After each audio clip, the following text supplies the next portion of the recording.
সাম্প্রদায়িকতা ও জঙ্গিবাদের মূলোৎপাটন করতে আগামী জাতীয় সংসদ নির্বাচন একটি গুরুত্বপূর্ণ ভূমিকা রাখবে বলে মনে করে রাজনীতিবিদ ও সুশীল সমাজের প্রতিনিধিরা। সকালে রাজধানী ইঞ্জিনিয়ার্স ইনস্টিটিউশন মিলনায়তনে সাম্প্রদায়িকতা জঙ্গিবাদ বিরোধী মঞ্চের কনভেনশনে বক্তারা এসব কথা বলেন। আমরা রাষ্ট্রের কাছে দাবি করেছি যে সমস্ত সংগঠন 1971 থেকে জঙ্গিবাদী এবং অপরাধী সংগঠন, সন্ত্রাসী সংগঠন বলে আইনের চোখে প্রমাণিত হয়েছে, সেই সমস্ত সংগঠনকে নিষিদ্ধ ঘোষণা করা হোক। এই দেশে যারা রাজনীতি করবেন তারা ক্ষমতায় থাকুন, বিরোধী দলেই থাকুন, তাদের মুক্তিযুদ্ধের চেতনার বাইরে কোনো রাজনীতির কোন রকম সুযোগ দেওয়া হবে না। Talk of trial of the war criminals, and what a change in 3 years.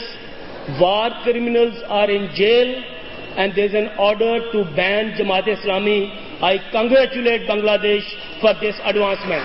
আপনি যদি নির্বাচনে ওই বিএনপি জামাত এবং আসদুদ্দিন জোট ক্ষমতায় ফিরে আসে তাহলে এই বাংলাদেশে জঙ্গিবাদের উত্থান কেবল ঘটবে না, ইতিমধ্যেই তার এই নতুন নতুন আলামতগুলো আমরা পেয়েছি, সেটি প্রসারিত হবে।